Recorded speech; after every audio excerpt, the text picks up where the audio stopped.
adventure through our summer months where we get to read a book with a positive partner and you. Why?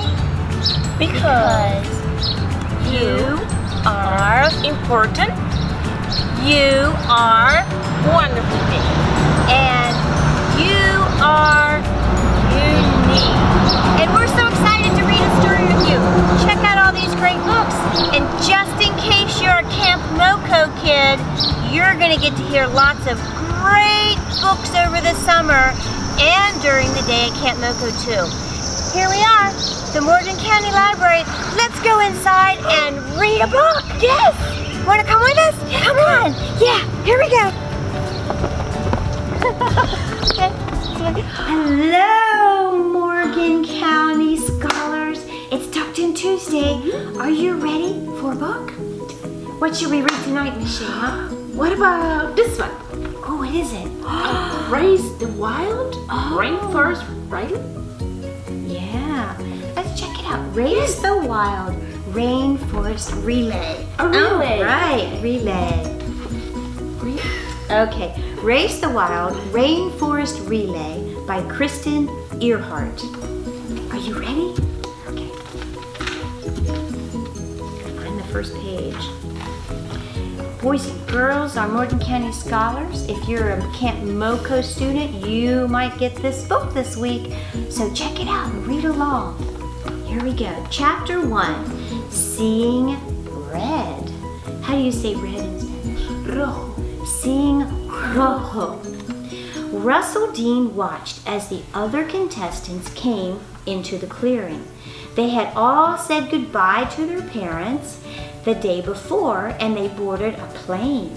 Russell had barely ever left his hometown, and now he was far away in the middle of nowhere. Well, not exactly nowhere. It was the most awesome place he had ever seen. The trees rose up above over 100 feet, and their thick leaves blocked out almost all of the sunlight. The warm, moist air clung to his skin, giving him the chills. Everything on the forest floor was cloaked in spooky green shadows. When he looked up, it was like a kaleidoscope of green with slivers of golden light. This place felt special, almost sacred.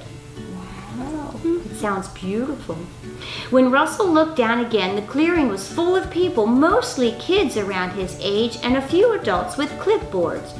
Russell hadn't paid much attention to the other kids the day before because he'd been with his best friends, Jaden, Dallas, Damien, and Gabe. They'd played flag football together for 3 years, even though they'd all wanted to be contestants on The Wildlife. It had been Russell's idea to enter. Always going to be in a contest. But now he didn't have a choice. He had to deal with all the other kids. He wasn't with his friends anymore. "Welcome," a man called out. "I am Bull Gordon." See? The man was standing behind a podium. Well, not the kind of podium that the principal stands behind at an assembly. This was one made from an old tree trunk, with roots reaching out into the ground like spindly fingers. The man stretched out his arms and wrapped them around atop of the podium's crusty bark. Okay. "You are in the heart of the Amazon rainforest. Wow. Home to some of the world's most exotic animals," he bellowed. "For all you lucky contestants, this is the start of the wildlife competition. The first of 4 legs, each in a different ecosystem. To win, you'll have to prove that you understand what makes these different environments work." Bull paused and surveyed the contestants. "Now, you need to find your teams, and hurry up. This is a race after all." A sly smile gave way to the trademark grin that showed up on all of the ads for The Wildlife. "Hey, you!" Russell heard a voice call. The voice seemed to be directed at him. You with the red folder." The voice sounded impatient. Russell looked down at the folder in his hand. It was definitely red, unlike the ones his 4 friends had. Theirs were all green. What, are you going to make us come over to you? Oh, fine. And in no time, the voice and its owner were in Russell's face. What's your deal? The voice belonged to a girl. The girl was tall, and she had a red folder tucked under one arm too. A hiking backpack dangled from the other. You're on our team. Hey, I'm Sage Stevens. Sage turned around and pointed to a much shorter girl whose long dark hair was pulled into braids so thick that it looked like a panther's tail. And this is Mari Soto. Next, Sage pointed to a boy. The boy had a gigantic camera hanging around his neck. It was almost bigger than his head. And this is Dev Patel at your service, the boy said, cutting off Sage. He politely stretched out his hand. Russell gave it a shake. Oh, here they are all meeting. That's pretty cool. And you are? Sage Stevens prompted. Her intense blue eyes returned their gaze to Russell. She tucked her shoulder-length hair behind her ear. I'm Russell, he answered. Russell Dean. And what would you say your strengths will be? Sage asked, eyebrows raised. In the race, I mean. What do you have to offer the team? Russell wasn't about to answer. Who put this girl in charge? She was getting on his nerves.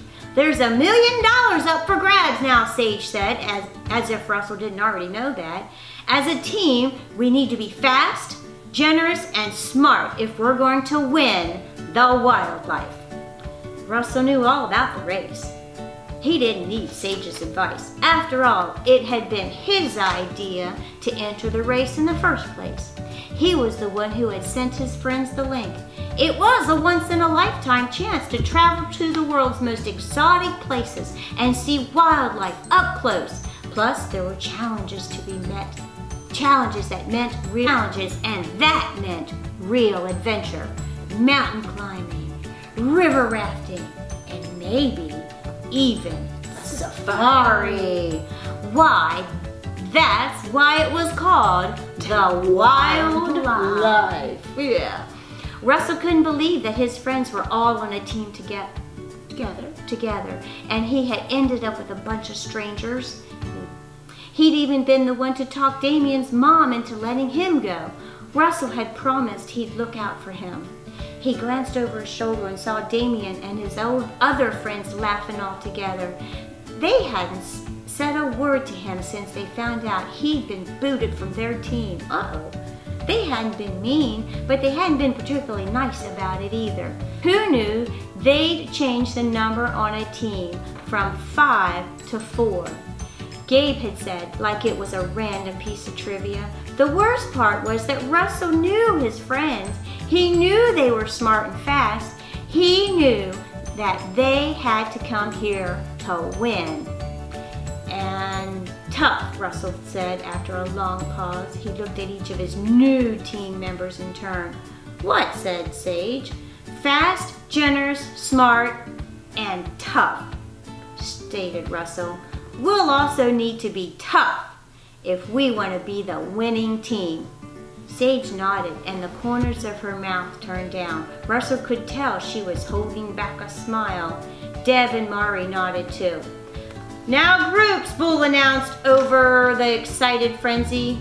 You have 2 duties. First, get to know your teammates. Second, get some sleep. Tomorrow, when the sun rises, you will receive your first challenge. Have a great night. Have a good night. He stepped away from the podium and began talking to one of the adults with the clipboard. Russell leaned over, grabbed his bag, swung it over his back. He turned to Sage, Mari, and Dev. Anyone know the way to the red team's bunk? He asked. And that's the end of chapter 1. Oh, that sounds pretty exciting. Yeah, it is. Race the Wild. What is it? The Rainforest Relay. Wow, if you want to join in, you'll have to find out what happens. I wonder how they do. Yeah. So I guess he was a little unhappy he didn't have friends on his team.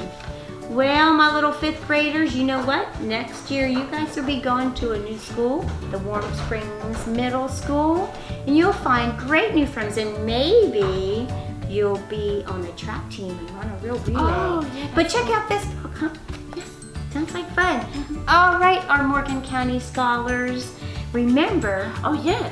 you are unique, you are important, and you're wonderfully made. Now it's time to go to bed. We'll see you next Tuesday. Brush your teeth. I am a positive action kid. That's what I am. That's how I live. I am a positive. Plus, there were